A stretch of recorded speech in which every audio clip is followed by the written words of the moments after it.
홍남기 경제부총리가 부동산 불패론을 반드시 끊어내겠다는 각오를 밝혔습니다.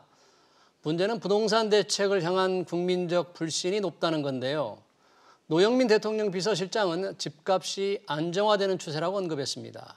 집값 안정의 명확한 기준이 무엇인지 의구심이 드는 대목입니다. 네, 이 정책 책임자들의 발언에서 확인된 부동산 관련 인식에 대해서 여러분은 어떻게 생각하십니까?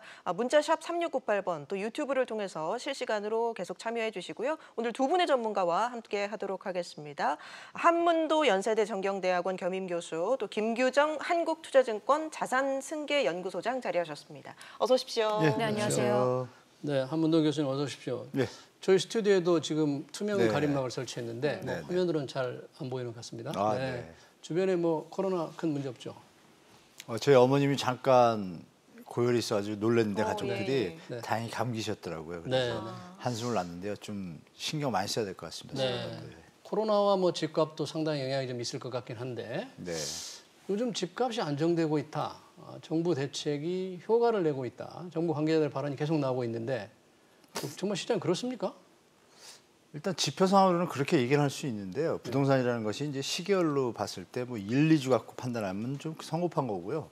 최소한 1개월에서 3개월 정도 추세가 연장될 때 그것이 이제 앞으로의 어떤 시장 방향을 정한다고 볼 수가 있는데 우리가 뭐 6월, 7월에 급등했던 것도 지금 꺾였잖아요. 그렇기 때문에 뭐 계속 상승할 것이 아니기 때문에 2주 만에 안정됐다는 표현을 쓰는 거는 좀 성급한 것이죠. 아주 뭐 제가 볼 때 이런 표현이 적절한지 모르지만 부동산의 어떤 기본적인 것이 없이 아니 3주 뒤에 올라가면 또 어떻게 얘기하시려고 그래요. 그죠? 제 생각에는 그냥 안정되는 어떤 기미가 보인다. 이 정도로 좀 완곡하게 표현했더라면 더 시민들이 받아들이기 편했을 텐데 자꾸 이렇게 뭐 안정됐다 이렇게 단언적으로 하는 거는 아직은 좀 빠른 것 같고 한 추석 전까지 계속 이 추세가 이어진다라면 그때 얘기하는 게 누가 봐도 알맞는 표현이라고 보고 있습니다. 제가 볼 때. 상승폭이 그러니까 좀 둔화된 것이지 여전히 상승은 이어지고 있는 거 아닙니까? 네, 전체적인 통계로는 말씀하신 것처럼 뭐 주요 저희가 사용하는 주간 시황 지표들에서 둔화되는 곳들이 나타나고 있죠. 특히 규제가 집중된 고가 아파트 중심으로는 가격이 좀 조정되기도 해서 영향이 있다고 볼 수 있는데 대책의 구체적인 효과가 막 드러나고 있는지는 조금 말씀하신 것처럼 교수님 말씀처럼 좀 기다려야 되지 않나 판단이 좀 되고요. 지적하신 것처럼 전체적인 주간 변동률이 좀 낮아지긴 했어도 상대적으로 전세 변동, 상승 변동이 지속되는 곳들이 많고 또 규제가 상대적으로 덜하다고 볼 수 있는 중저가 지역이나 상품에서는 여전히 상승세를 보이는 곳들이 적지 않아서 전체적으로 대책 효과로 가격이 다 안정되고 있다라고 보기에는 여전히 좀 변수들이 많은 것 같습니다. 지금 정부의 부동산 대책이 법인이라거나 또는 다주택자를 많이 겨냥하고 있지 않습니까? 이런 사람들이 지금 주택을 많이 좀 내놓고 있습니까? 시장에서 어떻습니까? 김유정 의원님? 네. 통계상 법인 출시 매물이나 거래 같은 것들이 조금 늘어나는 것으로 일단 집계가 되고 있습니다. 그래서 법인들이 투자 목적으로 가지고 있던 주거용 상품이나 아파트들을 정부의 의도대로 조금 내놓고 있는 것으로 판단은 되는데요. 전체적으로 그 출시량이나 거래가 시장 가격 안정에 아주 직접적인 영향 아니면은 큰 영향을 미칠 정도의 물량이라고 보기에는 아직 좀 어렵기 때문에 다주택자나 법인의 매물이 얼마나 더 나와야 시장에 실질적인 안정 효과를 가져올지에 대해서는 아직은 의견은 분분한 상황이고요. 특히 다주택자 매물 같은 경우에는 아직은 매물 출시량이 저희가 이제 현장에서 체크하기에는 그렇게 많지는 않고 또 매물 출시의 트리거가 될 수 있는 이제 세금 규제 같은 것들이 내년 6월에 이제 직접적으로 가해지는 유예 기간들이 있기 때문에 아무래도 당장 처분 결정을 내리기보다는 조금 기다리는 수요자들이 아직은 많지 않은가라는 판단을 하고 있습니다. 네. 지금 이런 분들이 가지고 있는 게 주로 이제 임대사업자들이 많이 있을 거 아닙니까?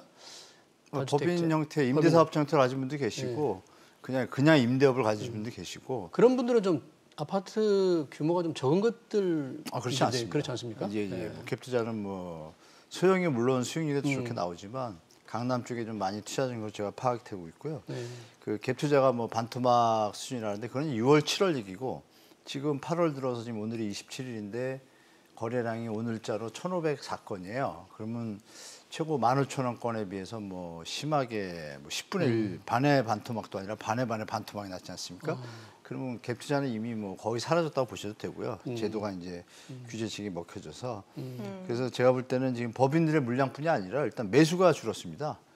암만 뭐 신고가도 나오고 또 반면에 또 하락되는 것도 있어요. 근데 언론에 노출되는 것은 주로 신고가 노출되는 것만 보도에 좀 많이 나오고 하락된 요즘 나오더라고요. 네. 오늘 날짜로는 거래 절벽이라는 단어들 쓰시면서 하락한 지역의 아파트를 탁 투명하게 강남 지역의 몇 개 단지가 하락했다. 뭐 개포레미안 4억 하락 이런 기사들이 나오기 시작했어요. 그건 뭐냐면 기자분들이 일단 시장에 어떤 변화를 감지했다는 얘기고 제가 볼 때는 신고가가 나오는 지역에 거래량이 좀 적습니다. 나오긴 나오는데 거래량이 2달 만에 한두 건이라든지 송파구 전체 따져가지고 보통 한 600개 거래가 되던 게 이번 달에 53개밖에 안 돼요. 아파트 단지 수에 비하면 한두 개도 안 되는 거죠, 거래가. 그래서 어떤 실효성이나 어떤 균형성, 투명성 이런 것은 반복 매매가 돼야 좀 그게 어떤 수치로서 가치가 있는데 그게 좀 부족해가지고 제가 아까 말씀드린 것처럼 일단 현재 1, 2주는 일단 보합 국면으로 들어갔어요. 관망으로 들어갔는데 이게 이제 추세가 이어질지 안 이어질지는 제가 볼 때는 최소한 한 2주, 한 달 정도를 보고 나서 그러면 이제 시장 방향이 완전히 결정이 될 것 같은데 형태는 하여간 정부가 다 막아놨고 그리고 갭 투자하실 어떤 여력이 좀 없어지고 실익이 좀 없고 또 현재 가지고 계신 분들은 가지고 갈수록 어떤 자산의 어떤 손실이 벌어지기 때문에 최대한 좀 적정한 시기에 매도하려고 좀 준비하실 거예요. 그래서 그 부분이 이제 어느 시점을 넘어가면 시장이 좀 반전되는 것도 예상할 수 있다고 좀 보고 있습니다. 청약 시장 같은 경우는 막바지 물량이 풀리면서 상당히 열기가 뜨겁다고 하는데 지금 뭐 이곳 상암동 그 DMC 같은 경우도 최근에 이제 분양이 있었는데 경쟁률이 상당했다고 하죠. 네, 어떻게 보면 재고 시장에서의 거래나 변동률 둔화는 일종의 안정 기대도 좀 높여주는 반면 말씀하신 청약 시장에서는 여전히 수요자들이 몰리고 있고 또 특정 단지에서는 지금 300대 1이 넘는 경쟁률까지도 나왔었거든요. 그래서 여전히 주택 마련이나 아파트 투자에 대한 수요자들의 심리나 이런 조급증은 완전히 해결되지는 않은 걸로 봐야 될 것 같고 또 청약 시장의 경우도 여러 가지 제도 변화 때문에 공급량의 변동성 같은 것들이 변수로 남아 있다 보니까 수요자들이 여전히 이제 좀 주거 환경이 양호한 수도권 안에 있는 아파트의 청약에는 계속 몰리고 있고요. 앞으로도 더 지속이 될 가능성이 높습니다. 상한제가 이제 본격적으로 시행되는 상황이다 보니까 공급량이 감소할 가능성도 있고 그러다 보면 가격적인 경쟁력도 있고 공급도 줄어드는 상황에서 수요자가 집중되면 청약 경쟁률 상승이나 과열 양상 같은 것들이 더 높아질 가능성이 있어 보입니다. 지금 한문도 교수님 말씀하신 대로 일부 아파트 값은 떨어지는데 또 주요 지역이 신고가를 계속 경신하고 있다. 그럼 시장 해석하기가 좀 어려울 것 같아요. 방향이 지금 거래량을 보시면 될 것 같습니다. 신고가가 아직 계약 신고를 했다고 해서 잔금을 치는 게 아니거든요. 그러니까 60일 뒤에 그 물건이 그대로 남아 있는지도 봐야 되고 일단 제가 볼 때 그 신고가의 형태가 일단 딱 한두 달 거래가 없다가 나타나는 경우가 많아요. 지금 단지들이. 지금 보도에 나오는 것들이. 그리고 제가 말씀드린 하락한 것들은 좀 주기를 갖고 하나씩 매물이 나오고 있어요. 호가가 좀 하락하고 있죠. 그래서 그게 이제 경쟁을 할 텐데 물론 이제 그 현대 부지 인근은 조금 어떤 희소성이나 향후 미래 발전성 때문에 보합을 유지할 수도 있다고 봐요. 그렇지만 이제 지금 아까 분상제 우리 얘기했잖아요. 지금 기존 주택에 비해서 가격도 저렴하고 신축 주택이고 입지도 다 좋고 이런 것들이 많이 물량이 나오거든요. 그러니까 굳이 기존 주택에 사러 가는 건 제가 볼 땐 주식시장으로 말하면 상투 잡는 거 격이 되는 거예요. 지금 상황 자체가. 그걸 이제 시장에서 수요자들이 판단을 한 것이고 정부의 대책이 먹혀드는지에 대해서 30대까지 연끌을 하다가 지금 멈췄거든요. 거래량이 급감을 했단 말이에요. 그럼 그분들이 노선을 확정짓는 시기는 제가 볼 때 정부의 공급 대책이 확실히 신호를 준다라면 이 추세가 갈 것이고 또 중간에 또 이상하게 실수하고 이러면 투명성을 못 준다라면 제가 볼 때 뭐 고밀도 재건축의 어떤 바람이 같이 들어오면서 또 혼돈하는 시간이 좀 또 나타날 수는 있어요. 그러나 이제 전체적인 그림을 봤을 때는 임계점에 많이 와 있죠. 왜냐하면 30대가 40% 50% 거래를 했음에도 불구하고 지금 이제 어떤 느낌이 너무 거래량이 급하게 줄었어요. 이게 IMF 우리 2006년부터 통계를 냈는데요. 글로벌 금융위기 때 최저치가 1163이에요. 그거하고 똑같아요. 최저에서 꼴찌에서 두 번째거든요. 그럼 이거 심각한 거예요. 그러면 우리가 지금 글로벌 금융위기가 아니거든요. 네. 근데 만약에 다음 달에도 이런 비슷한 수치가 나온다면은 이거는 우리가 감내할 수 없는 내부적으로 시스템이 임계점에 와 있고 대출의 한계점이 나타날 수 있는 상황이 될 수도 있는 거죠. 문재인 대통령이 뭐 거래 절벽 얘기한 게 괜히 한 게 아니라 뭐 관료들이 그런 데이터도 던졌겠죠. 시나리오 중에. 그래서 그 소리를 하신 것 같은데 그건 또 막아야 되잖아요. 그러니까 여러 가지 뭐 복잡하겠지만 제가 볼 때는 분양가 상한제 이걸로 이 물량은 젊은 세대들이나 40대 분들이 다 일로 갈 것이고 기존 주택이 하락한다라고 가정을 하면 갭 차이나 안정성을 볼 때는 기존 주택 사기에는 좀 부담되거든요. 그래서 제가 볼 때 이게 만약에 추석 전까지 이어진다라면은 시장이 조금 선회를 하지 않을까 하향 방향 쪽으로 그렇게 좀 보고 있습니다. 근데 시장에서 뭐 꼭 그런 전망만 있는 건 아니고요. 한국은행이 어제 발표한 거 보니까 네. 주택 가격 전망 소비자 심리 지수가 상당히 그 높은 수준에서 여전히 있거든요. 이게 1년 후에 집이 어떻게 될 것인가를 보는 건데 좀 올라갈 것이라고 보는 사람이 여전히 많던데 김기정 소장님은 어떻게 이 향후 이런 상황을 전망하십니까? 일단 최근까지 조사된 소비자 심리에서는 여전히 가격이 확실하게 떨어질지 아직은 모르겠다. 좀 지켜보자라는 심리가 높은 것으로 봐야 될 것 같고요. 그러다 보니 좀 전에 보셨던 경험치에 따라서 좀 더 오르는 곳들은 가격이 강세를 유지할 가능성도 있겠다라고 보시는 것 같아요. 특히나 지금 임차 시장이 좀 불안정한 요소들이 많다 보니까 전세 가격도 계속 좀 강세를 띠는 도심지들이 있고 또 중저가 시장에서 이제 젊은 세대들이 주택 구매에 나서면서 가격이 오르는 곳들이 있다 보니까 전체적으로 심리적으로는 아직 불안감이 있고 정책의 효과에 대한 확신이 아직은 없는 것이 이런 높은 지수로 나타난 게 아닌가 판단이 되고요. 근데 이제 그럼에도 불구하고 전체적으로 규제가 집중된 지역들 또 거래가 수반되지 않으면서 가격이 이제 어쩔 수 없이 보합 안정세를 띨 수밖에 없는 곳들이 고가 지역에서는 좀 늘고 있어서 일부 좀 빈도수가 낮은 신고가 사례가 나오고는 있지만 뭐 추가적으로 더 정책에도 불구하고 급등한다라고 전망할 만한 가능성도 좀 많지는 않거든요. 그래서 제가 볼 때는 아직 하락 신호도 상승 신호도 뚜렷하지 않은 상황에서 수요자들이 종전의 상승의 불안감을 가지고 조금 지켜보는 상황이 아닌가 싶습니다. 그래서 현재 나오고 있는 여러 가지 정책 진행이나 이런 것들을 조금 더 속도감을 내야 되는 상황이고 다만 좀 영향을 많이 줘야 되는 공급 계획이 아무래도 시차가 걸리다 보니까 아직은 수요 심리에 영향을 주지는 못하는 것 같아요. 공급 시기가 아직 멀리 있다 보니까. 그래서 그런 부분들을 가지고 이제 안정 기대감을 가지고 수요자들이 좀 진정하는 효과를 내기까지는 조금 시간이 더 걸리지 않나 싶습니다. 아까 교수님도 말씀하셨지만 가을 시장이나 이렇게까지 조금 더 봐야 된다고 말씀하신 부분에 저도 상당히 동의가 됩니다. 김현미 국토교통부 장관이 얘기한 30대 영끌이 이제 영혼을 끌어서 산 사람들이 조금 안타깝다. 뭐 이런 이제 표현을 하셨는데. 실수하신 거죠. 네. 제가 볼 땐 뭐 그분 입장에서 맞는 얘기지만 국민한테 하는 얘기잖아요. 그러니까 제가 뭐 이런 그분 말씀을 듣고 말은 맞는데 뭔가 이상한 것 같아요. 저도. 그래서 가만히 살을 생각하니까 이런 생각이 떠오르더라고요. 아버지가 열심히 일을 하세요. 아버지 어머니가 열심히 일하고 대학생 자녀가 있어요. 등록금을 대야 되잖아요. 근데 아버지 어머니가 열심히 일해요. 안 한 게 아니에요. 열심히 하는데 본의 아니게 등록금을 못 마련했어요. 그럼 아들은 기다리다가 어떤 일이 벌어져요? 학교를 못 다니잖아요. 네. 그러니까 한번 그러면 어떻게라도 뭐 또 빚을 내서 급하게 갔을 거 아니에요? 그럼 다음 학기에 또 그러면 어떻게 해요? 그럼 그 아들이 부모님 마음을 알지만 뭘 하겠어요? 알바를 하겠죠. 그러니까 지금 젊은이들이 정부의 입장을 모르는 게 아니에요. 믿음이 안 가는 거예요. 안 가니까 더 믿을 수가 없다. 영끌 간 거예요. 그러면 이거에 대해서 내가 부모라면 똑같잖아요. 고위 정부는 부모의 역할이잖아요, 사실은. 그렇다면 국민들한테 그런 아픔을 주고 고통을 줘서 미안하다.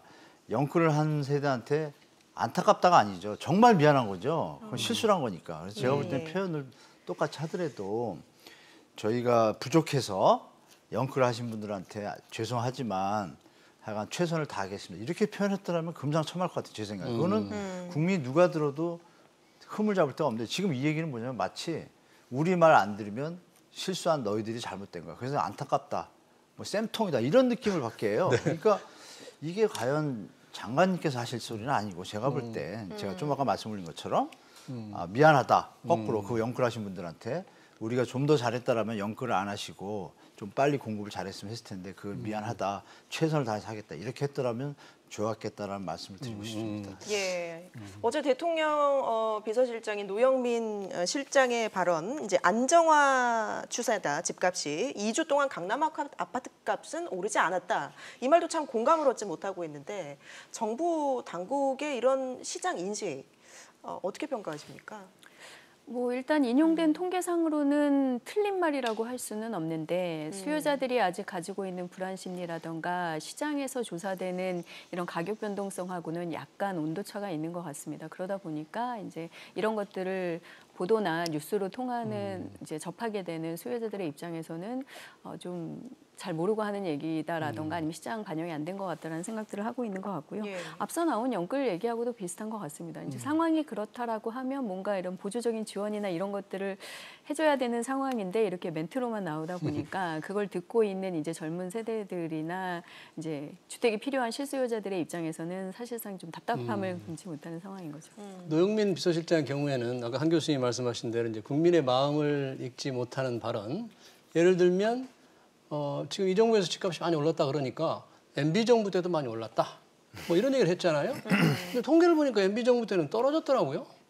그건 어떻게 이 상황 인식이 좀 잘못된 건지 그런 어떤 자세가 좀 문제가 있는 건지 김 소장님 어떻게 보십니까? 뭐 일단 통계적으로 이번 정부에서 주요 지역 특히 서울 수도권 아파트 가격이 상당한 급등세를 보인 거는 피할 수 없는 사실이어서 그런 부분에 대해서는 명확히 인정을 하고 이제 나온 정책들을 가지고 대응하는 모습들을 좀 더 보여야 될 것으로 판단이 됩니다. 그러면 아무래도 이제 기대하고 있는 뭐 시장의 변화나 이런 것들을 끌어내면서 수요자들의 이해도 좀 끌어내갈 수 있지 않을까 싶은데 현재로서는 계속 이제 이번에만 그런 게 아니다 혹은 실제로 그렇지 않다라는 대응이 많이 주로 나오다 보니 시장에서 이제 이거를 접하는 수요자들의 입장에서는 여전히 좀 이해하지 못하는 부분들이 있지 않은 것. 네. 한 교수님 지금 매매 가격도 그렇지만 사실 전월세가 좀 여러 가지 심각하잖아요. 또 가을에 뭐 이사철이 다가와서 걱정을 한다 그러는데 네네. 전세 물량도 많이 줄고 또 월세 전환율도 좀 낮추고 네. 시장에 여러 가지 좀 문제가 좀 있지 않습니까? 전세 시장은 저는 제가 예전에도 한번 나와서 말씀드렸는데 이게 소급종이라는 어떤 빅 이슈가 비하인드로 있기 때문에 의외로 빨리 가라앉을 수 있다, 안정될 수 있다라고 말씀드렸고 아니면 어떤 심리적인 요소인지 작용을 해서 한 10개월도 가겠다라고 판단을 한 것이 1989년도에는 소급 적용을 안 했는데도 노태우 정부의 그 공급 대책하고 맞물리면서 10개월 만에 딱 안정됐어요. 안정되고 그 뒤로부터 이제 집값이 하락을 했거든요. 지금 소급 적용이 됐어요. 지금 매매 거래량이 지금 급감한 것도 그 이유인데요. 지금 2년 거주해서 현재 있던 분이 2년은 추가적으로 새로 하시는 분들은 4년의 여유가 있지 않습니까? 근데 현재 지금 정부 데이터로는 이번에 전세 물량이 급감한 이유가 그냥 소급 적용을 하니까 갱신한 분들이 한 70에서 80% 수치가 나온다고 보더라고요. 그래서 그러면 당연히 전세 거래량이 줄지 않겠습니까? 그래서 통상 시장에서 한 5%의 어떤 공회전율이 필요한데 유류분이 그 부분이 지금 일시적으로 멈추다 보니까 전세 시장이 법안 통과로 인해서 어떤 그 세부담이나 이익의 감소를 세입자에게 전가하려는 그 어떤 기본적인 속성 조세 전가의 원칙 때문에 주인분들이 이제 부동산 가격을 전세 가격을 올렸음에도 불구하고 거래량이 줄지 않습니까? 그럼 우리가 심각하다고 판단하는 것을 기준을 예전을 보면은 이런 표현이 좀 방송에서는 죄송하지만 89년도에 그 법 통과되고 제가 정확하게 기억하는데 17분이 돌아가셨거든요. 그러니까 네, 스스로 목숨을 비관을 해서 너무 그런 힘들어가지고 거죠, 집도 모자른 데다가 네. 돈도 대출 시스템도 좀 부족했잖아요. 네. 근데 지금 그렇지 않거든요. 지금 대출 이자가 적으니까 전세금 5억까지 해도 부담이 크게 없어요. 월세 원룸의 월세 수준밖에 안 되니까 그런 시스템이 일단 받쳐주고 소급중이 되다 보니까 저는 개인적으로 전세 가격을 올라가는 건 당연합니다. 주인 입장에서 소유주 입장에서 그러나 그것을 감내할 수 있는 체력이 돼 있는 거죠. 그러다 보니까 생각보다 뭐 전세 지금 뭐 패닉바 이런 게 지금 단어가 좀 없어지기 시작했잖아요. 불과 지금 한 달도 안 됐는데도 불구하고 저는 이제 제가 하나의 시나리오로 봤던 예상보다 빨리 진정이 되고 있다라고 지금 보고 있는데 좀 더 봐야겠죠. 여기에 이제 공급 대책까지 가세를 하면 미래 예측이 가능하잖아요. 4년을 예측을 하고 한 번 더 10% 20% 오르더라도 감내할 수가 있잖아요. 분양을 받으면 이런 것들이 이제 어떤 만나는 지점이 제가 볼 때 2024, 5년 같아요. 그때는 시장에 완전히 어떤 색깔이 나올 텐데 127만 원가 작은 호수가 아니거든요. 예. 그중에 뭐 30만 원은 공공 재건축으로 인해서 유유 물량이라 할지라도 100만 원은 되거든요, 혁포가. 그래서 제가 볼 때 예전에 우리가 200만 원 할 때 노태우 때도요. 서울에는 서울 수도권은 80만 원밖에 안 됐어요. 전국에 200만 원이었지. 근데 서울 수도권에 지금 100만 원란 말이에요. 그럼 노태우 때보다 더 많은 물량이에요, 사실은. 그러니까 이걸 전문가분들이 정확하게 판단한다면 이게 시장이 앞으로 만만치 않거든요. 그래서 제가 볼 때는 많이 이렇게 다주택을 가지시거나 갭차를 급해하신 분들은 조금 보수적으로 시장에 접해야 되는 시간이 점점 오고 있다. 정부가 그대로만 진행을 한다라면 라는 전제하에 이렇게 말씀드리고 싶습니다. 그래서 자산 관리에 조금 신경을 써야 되지 않을까 좀 그런 말씀드리고 싶습니다. 전셋값 동향은 매매 시장의 상승세가 둔화되는 것보다 전셋값 상승이 여전히 계속되고 있는 것 같은 게 시장의 어떤 환경 아닌가요, 지금? 네, 일단 수요적으로는 뭐 청약대기 수요라던가 아니면 매매 시장 변동이나 여러 가지 규제 변화 때문에 좀 대기하고 있는 수요 전환 이런 것들로 전세 시장 자체는 수요가 좀 확대되는 기로에 놓여져 있는 상황이고요. 예. 반면에 이제 재고 시장에서의 공급은 뭐 실거주 요건이라던가 갭 투자 규제 같은 것들 강화되면서 상대적으로 종전보다는 시장에 공급되는 물량은 조금 줄어드는 게 사실이기도 하고 실제로 준공 입주 물량에서 나오는 신규 전세 같은 것들도 조금 종전보다는 부족해 보입니다. 그래서 상대적으로 수요가 확대되고 있는 거에 비해서는 아파트 중심의 전세 물량 같은 것들은 조금 부족한 상황으로 판단이 되고 그러다 보니까 이제 중소형 선호 지역의 아파트 중심으로는 계속 가격이 좀 오름세를 보일 가능성이 많습니다. 그래서 최근에는 그런 움직임들이 좀 약간 신축형 빌라라던가 뭐 오피스텔 같은 아파트를 대체할 수 있는 상품군까지도 주거 환경이 좀 양호한 곳들에는 확산이 되고 있는 상황이어서 전세 가격 상승이나 뭐 이런 것들은 계속해서 좀 나타나는 상황이다라고 판단이 돼요. 근데 최근에 저희가 이제 뭐 임대차 3법이라든가 여러 가지 제도 변경 때문에 또 예상되는 또 세입자와 임대인 간의 마찰 가능성 이런 것들도 계속 이제 수면 위로 올라오고 있기 때문에 이런 부분을 저희가 어떻게 좀 더 적극적으로 관리나 이제 좀 조정을 해줄 수 있을 것이냐 이런 부분이 좀 수반돼야 될 것 같습니다. 후속적으로 나오는 뭐 예를 들면 5% 상한의 가격 상승의 동의 문제라던가 이제 분쟁이 발생했을 때 처리할 수 있는 행정적인 여력이라던가 뭐 절차상의 문제에 대해서도 여전히 궁금증을 가지신 분들도 많고 그 과정에서 좀 불합리하다라고 지적되는 부분들도 계속 나오고 있는 상황이어서 이런 후선에서의 조정이나 이제 제도를 좀 더 자리 잡게 하는 작업들 이런 것들이 계속해서 뒤따라야 할 것으로 보여집니다. 지금 소장님이 말씀하신 게 이제 전월세 상한을 5%로 제한을 하는데 네. 이게 임차인의 동의가 있어야 할 수 있다라는 규정이 논란이 되고 있어요. 네. 세를 올린다는데 동의할 세입자가 있을지. 정부가 바보짓한 거죠. 그냥 상한제 5% 해도 충분히 임차인하고 임대인하고 알아서 할 수 있는 수준의 국민인데 조금 분쟁거리를 만들었어요. 뭐 변호사분이 뭐 친척인지 모르겠지만 변호사 일거리 만들어주는 게 더 되겠어요, 솔직히. 그 우리 국민들이 선하잖아요. 그 주인도 뭐 나쁜 사람 많다고 그러지만 좋은 분이 더 많아요. 네. 그분들이 억지로 막 하겠어요. 주의 보호 그런 것을 너무 무시하고 이분들이 조금 집권 여당이 좀 다수당이 보다 보니까 뭐 만사를 뭐 그냥 편안하면 다 되는 이런 느낌을 자꾸 저도 봤거든요. 좀 오만방자한 느낌을 조금 받아요, 제가. 겸손함이 없어진 것 같아요. 그러니까 이런 부분도 사실은 조금만 깊이 생각하고 5분만 생각해, 저는 1분만 생각해도 나올 것 같은데 이거는 싸움 붙이는 것밖에 안 되잖아요. 저는 그렇게 판단해서 법안을 너무 빨리 통과시키느라고. 지금이라도 그냥 다시 없애면 좋겠어요. 없애면 임차인하고 임대인물 이렇게 알아서 잘 하실 거고 차라리 아까 저 위원님이 말씀하신 그런 분쟁이 일어난 다른 소지들 그런 분들에 대해서 조금 뭐 열람권이라든지 이런 뭐 여러 가지 서로 분쟁이 안 일어나게 도와주는 법안을 조금 더 연구해가지고 보충을 해줘야지 이거는 없애야 될 거라고 저는 개인적으로 보고 있습니다. 네. 분쟁만 일어나잖아요. 네, 그렇군요. 이번에 정부가 그 9억 원 이상의 이제 거래 중에서 좀 의심 사례 등을 적발해서 오늘 여러 가지 다양한 발표를 했잖아요. 예. 보니까 여러 가지가 있던데 뭐 탈세 의심 사례라든지. 뭐 항상 있어왔던 거죠. 네, 예. 유독 이번이 많은 건가요? 아니면 주기적으로 다 준비하셨다. 제가 알기로는 지금 시스템이 그렇거든요. 불법 대응 감시반이 국토부 산하에 14명의 직원이 계시고 국토부 차관님이 이제 반장님이라 해야 되나? 팀장님, 태스크포스 팀 팀장님이시고 그 정책시장님과 그분이 이제 총괄을 하시고 실무를 하시는데 14분이 계시고 차포 뛰면은 실제로 하시는 분들이 5분밖에 안 되더라고요. 보니까 그래서 그분들 중에도 예를 들어서 뭐 이상거래가 나오면 계좌가 어떻게 되는지 돈 입금 보고 싶은데 보고 싶으면 못 봐요. 못 보고 금감원 분들한테 공문을 써서 보내요. 금감원 분이 공문을 받아서 결제를 받아서 또 저 FIU라고 분석원에 보내요. 그게 뭐 한두 달 걸려요. 그러니까 이게 2달 만에 나오는 거예요. 데이터가. 그러니까 이게 뭐 어떻게 보면 2달 만에 나왔음에도 불구하고 타임을 맞춰서 했다는 느낌도 받아요. 제가 볼 때.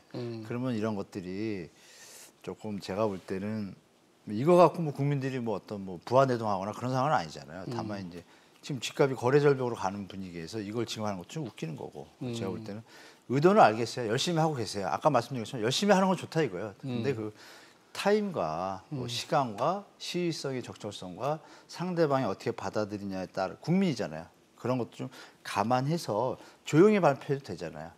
조용히 발표하면 다 알아듣지 않습니까? 이걸 뭐 자랑하듯이 자랑할 거리가 아니거든요. 뭐 몇 달 걸리고 이게 무슨 대한민국 최고에 계신 분들이 몇 달 걸려서 뭐 몇백 명 잡는 게 일인가요? 그게 사실 좀 쑥스러워야 되는데 뭐 전체회의에서 대놓고 뭐 잡았다 뭐 이런 표현보다는 조용히 그냥 보도자료 하나 내고 다른 얘기를 자꾸 하셔야죠. 그랬으면 좋겠습니다. 제가 볼 때. 네. 이번 조사 결과에서 온라인 집값 담합 같은 경우를 또 적발해냈잖아요. 네. 뭐 이런 것들이 좀 널리 이제 횡행하고 있는 그런 그게 거죠. 법안 중에 좀 묘합니다. 지금 제가 알기로 그 사이버 수사대라고 있잖아요. 보통 범죄에서. 그럼 거기 정해진 그 조항들이 있어요. 근데 카페 담합은 제조업은 아니잖아요. 제조업이 담합을 할 때 포렌식이나 온라인 수사를 해가지고 그 형사건으로 처벌할 수가 있는데 카페 담합은 제조는 아니거든요. 그냥 시장 교란 행위거든요. 근데 이 사이버 수사대 어떤 그 조항들을 보면은 시장의 제조업에서 담합이나 우리 카르텔 같은 거 있잖아요. 그런 걸로 인해서 시장 가격에 혼란을 주고 담합 이런 것을 독점이나 이런 것에 대해서 조항들이 있지. 그러니까 법 개정이 뭐 이런 표현을 했잖아요. 홍남 기자께서. 네. 그 부분이 완벽히 돼야 이 조항이 들어가야 됩니다. 뭐 카페나 이런 걸 통해서 온라인을 통해서 가격을 조작하거나 이럴 경우에는 어떤 형법을 매겠다. 이게 딱 있어야 되는데 없어요. 없어가지고 지금 애매모호할 거예요. 지금 제가 뭐 방송에서 말씀드리지만 정확하게 문구를 삽입해야 처벌이 되지 않습니까? 그래서 그런 부분이 조금 이제 먼저 말씀하신 것 같고 감독청 할 때 아마 뭐 조금 추가되지 않을까 법 개정하고 조금 있으면 뭐 나타나니까 일단 액션만 좀 할 것 같습니다. 제가 볼 때. 예. 정부가 또 부동산 감독 기구를 설치를 한다고 하는데 김현미 장관과 또 홍남기 부총리가 이 부분에 있어서도 미묘한 입장차를